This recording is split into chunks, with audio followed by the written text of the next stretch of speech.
Well, we're talking politics today, April. Yes, we are. Danny, the intern, was just asking, well, how do you know the questions to ask ahead of time? And I said, I know these three, I could probably do it in my sleep. So with that being said, we're here now with Debbie Wood. Yes, we are. Running for Alabama House District 38. Ebony and Ivory. I gotta get it right. I gotta get it right. That's exactly. No, there's no confusion. There is no fake news here. There is no confusion. Obviously, everybody can tell who's who. We don't even need an introduction. All right. Listen, we don't need an introduction with Debbie Wood. You're running for Alabama House District 38. Yes. We got 2 weeks to go. 2 weeks. 2 weeks. June the 5th. June the 5th. You recently informed me something that I had no idea about. Okay. That District 38 for Alabama House has been occupied by a resident of Chambers County. For 35 years. Wow. 35 years. That's a pretty big deal. Bill Fuller ran in 1983 in a special election and won. Right. And then from Bill Fuller, Representative Bridges, Correct. and then from Representative Bridges to Representative Horton. And that seat has been filled that way from someone from Chambers County. I did the research on that just so that I would know. You know. I'm not surprised. I'm not surprised because I think the Alabama House District 38 is something people from Chambers County have always had a lot of pride in. Oh, absolutely. We've had a lot of pride in, of how we engaged. I mean, that District 38 is our connection in a lot of ways to Montgomery. That's right. It's a voice. It is. It's a voice. It's a huge voice. It's a hometown voice there. Correct. So Correct. that is very important. So, and recently it has shed, shed light into your residency. A lot of people were confused about your residency. Yes. So, Well, most people weren't confused because they know I live right next to my office. They see me there every day. no, I see you. They couldn't see you. I'm sorry. I didn't understand. I didn't even understand it. Y'all do not know where I live. In my motorhome. No, I'm kidding. I'm kidding. So, my How did this come parents, about? well, very good question. Okay. My parents, years ago, because my dad became ill, placed their property in mine and my husband's name. So if something happened to them, we wouldn't go through a lot of the red tape that families go through, you know, trying to go to court to take property. And so my mother had a life estate in the property and lived in it till several years ago, so she just couldn't live there anymore. And we moved her in with us. But you know, as you get older and your environment changes, it takes your mind some time to change. So my mother had to feel like she could not return to that property. So we sold it recently because my mother finally figured out, hey, I'm not going back there, and it's time to sell it. Well, all three of us had to sign the deed. My husband, I, and my mother, because we all were owners of the property. So the gentleman that bought the property secured his loan from Auburn Bank. And at the time, the loan officer was in transition, so all the documents came from Auburn. Okay? So they were already pre-filled because there are Lee County documents coming into our community. So the closing attorney, his assistant, changed the top of the document to Chambers, just like she was supposed to do when she was going through them. But what she failed to do was read the entire document down in the middle, the body of the document, and change it to Chambers County. So the letter at the top said Chambers, the middle of the document said James R. Wood Jr., because that's my husband. So if we ever win the lottery, it's going to be James R. Wood Jr. And Debbie Wood are residents of Lee County. It just was a typographical error. So when it went to be recorded, because where do you claim your residency? Through the tax assessor's office, not the probate office. When it went to the probate office, someone noticed that, and that document was given to someone who took that and said, oh, well, she does not live in Chambers County, so she can't be an elected official in Chambers County. Therefore, she owes the taxpayers of Chambers County their money back. Okay. That was the whole issue, because it wasn't that I wasn't legal to run for this position. I am. It was more so that I've taken money from taxpayers when I didn't live in this county, which is not true. And I felt so bad for the attorney who made the error. I called him. He was actually at the doctor's office. He called me back and he said, He said, look, I'll have a press conference, I'll do whatever. And he wrote a nice letter Yeah. and said, it was my fault. I'm the attorney, and then my husband said, well, I guess it kind of looks bad for us because we didn't read the entire document. Have y'all ever been to loan closing? Oh my Lord. There's a lot of There's pages. 450 pages you're cited. And I have closed, I've been a realtor for 25 years.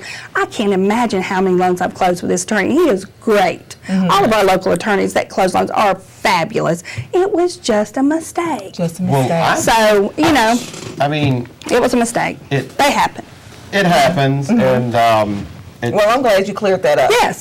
So I live in Chambers County. I don't know that it was Have ever. lived. I don't know that it was ever a question. Those Well, it that, was that, questioning, that are so- here in Chambers Yeah, County. and some people, Yeah. like you said, and I'm glad that I take for granted that people know me and know where I live. But like you said, I didn't know. Right. So people need to. Yes, I have lived in the same house for 20 years, which is beside my office, which is wonderful if you're raising a family trying to work. When you can look out your back window and see your kids play, See there. best way. That's a luxury. What I'm That's more right. interested in, other than having to do the of course you live in Chambers County.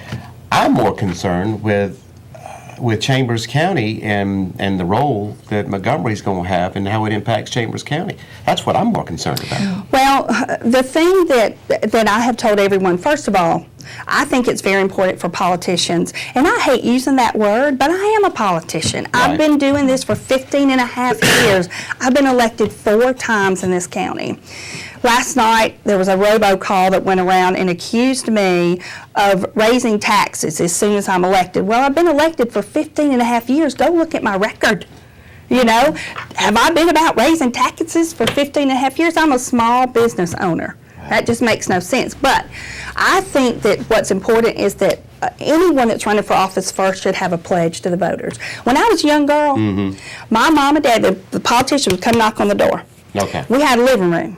I wasn't allowed in the living room. The preacher, the insurance man, and politicians went in the living room. We weren't allowed to go in there. Okay. So they would go in there and they'd go, this is how I'm going to act. So first of all, I have a pledge of conduct. Because I think it's just as important as the platform issues that you run on. Using my last name. So it's Right. easy to remember. Wood, W, I pledge to make wise decisions. The O in Wood, I pledge to remain open-minded. The other O in Wood, this one's going to be hard for you to accept. I pledge to be outspoken, but respectful. Right, And then right, the right. D, I pledge to be dedicated. Okay. So that to me is just as important as my platform issues. Now my platform issues are they kind of mimic everyone else's because you figure out what the hot buttons are, So jobs, Yes. we're at 20% unemployment here. Jobs will always be important to me. We're down to 4%. We've created over 3,400 jobs in this community. When West Point left, they not only knocked us financially, emotionally, physically, everything. We had to reinvent ourselves. We had to find hope again in our community. And we've done that with so many people working hard to make that happen. I just got to be part of that team, which was an amazing adventure for me. Ethics. I don't think everybody in Montgomery's bad, but I think that we should govern in such a way that people want to come here to live. We live in a wonderful place. I sit on a national board in Washington, and when I say I'm from Alabama, they look at me like, well, you're normal. I'm like, I did not marry my cousin. I'm not a bigot. I mean, let's just get past all of these things that you think about Alabama. Right. And guess what, people? In 3 hours and 40 minutes, well, I shouldn't say that on air. In 4 hours when you're driving the speed limit, I can be at the beach. Let me tell you about Alabama, how good it is, The other things that are important to me is roads and bridges. Because it's infrastructure for the future. It's not just about taking care of our crumbling infrastructure.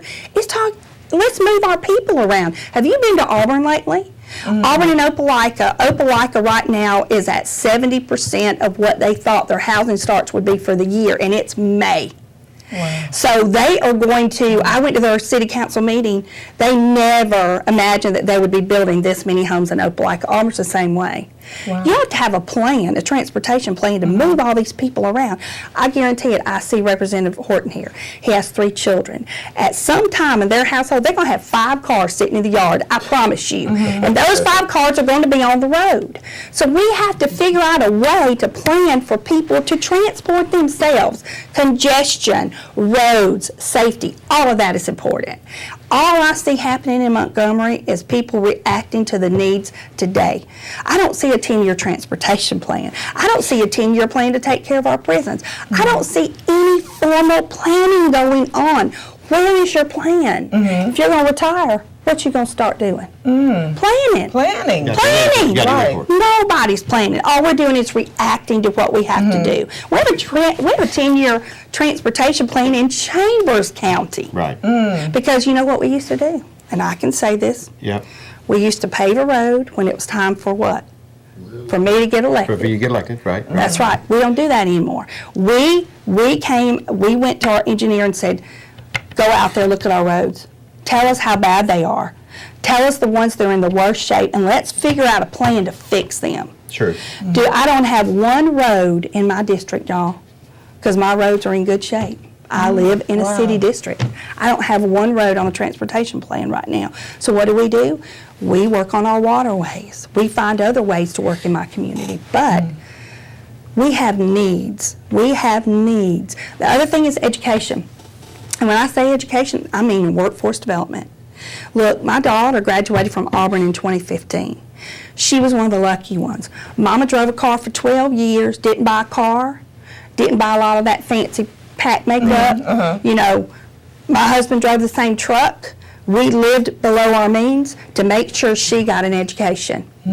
She came out of college with no debt. Now, part of that she did on her own. She had a 2-year scholarship. First, she lived at home. But kids are coming out of college now with $60,000, $70,000, $80,000 debt. Well, it's interesting you say that So- because you're right, and there is a conversation that's going on now. Southern Union is got so much viability now Oh, because of absolutely. what they can provide. I mean, Southern Union's now got a program where you can do a Saturday class. That's right. Those Southern Union, whether you want to be a transit student, go to Auburn, Exactly. whether you want to take that 2 year and join the workforce, Southern Union right now, to me, is as viable of a college as anywhere.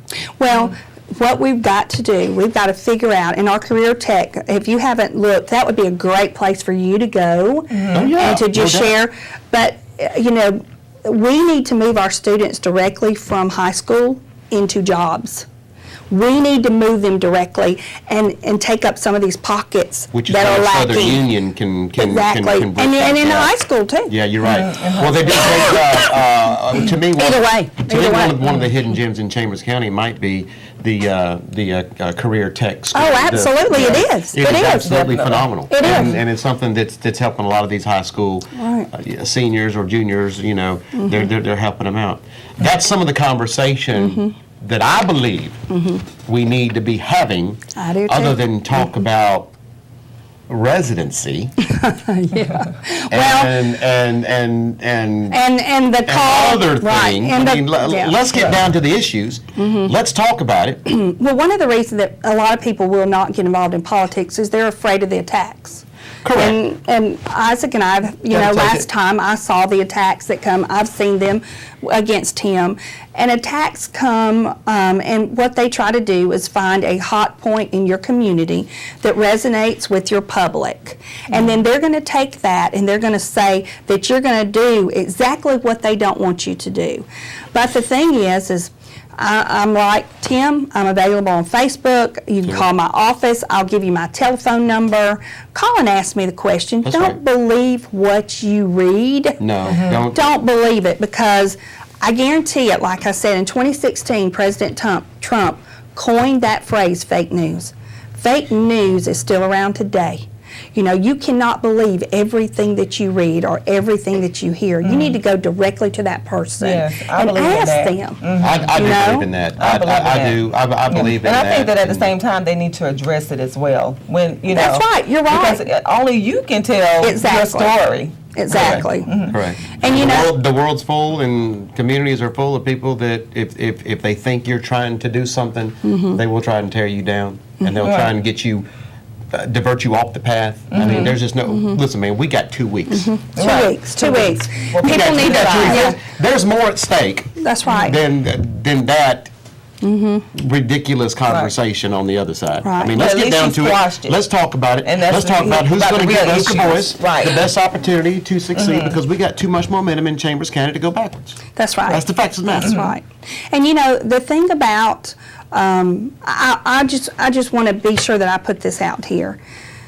I can't explain to you how I feel about running for this position since I grew up in Beulah, and I've had some of my best years in Valley because I raised my children here. I married my husband, we moved here. My formative years were in Lee County. You know, to be able to represent two counties that I truly love, that I have deep roots in, It's true. you know, that opportunity doesn't come around very often. And so, you know, I want to represent this district. I want to be a person that you can be proud of. I Right. don't want to be part of scandal. I don't want to do anything to hurt our people because I'll see them. Right. You know, I'm part of the community. I go to Walmart. I go to Givens. I shop at Cato's. I mean, I'm here. I eat at Terry's Mill Village Cafe almost every day because it's next door. So you can find me. That's you know, if you need to talk to Yeah. me, come talk to me. That's I'm fantastic. available. Fantastic. You were running for Alabama House District 38 in the Republican primary, Yes. June the 5th. 5. So, June 5th. y'all, I need y'all to do Good. something. Give me a high five. All right, The reason I'm all doing that is, the reason I'm doing that, and people out there, Uh-huh. votes June 5th, give me 5 people. 5. You that are watching today, All right. call 5 people and get them to go vote. That's all I'm asking. Go vote. On the 5th, 5 people. And we'll Great. win this race. We'll win this race. Great. Debbie, you have ran a phenomenal race. You ran a phenomenal campaign. Well, there's still 2 weeks There's left. 2 weeks to go. I'm not saying call it off right now. I'm saying keep it going. If people are on the fence, which statistically they will tell you, if you're going to make that decision on who to vote for, you're going to make that decision probably 65% of the time with 2 weeks to go. Right. Mhm. So If you're on the fence, get out yeah. there. Get out there. If you have questions, you want to know what this lady's about, contact her. Yes. Call her. Yes. Message her. Yes. Do what you have to do. Yes. Because this race is extremely important to us. We cannot, to me, this race boils down to one thing. Are we going to continue momentum or halt momentum? And that's what this race is about to me. Well, thank y'all. And I've enjoyed it so much being here. Ballard Thank you. says we want you too, Debbie. Okay, That's what Ballard that's said. sweet. Fantastic. That's good. Thank you. Fantastic. Thanks all. Fantastic. Debbie Wood, she's running for Alabama House District 38.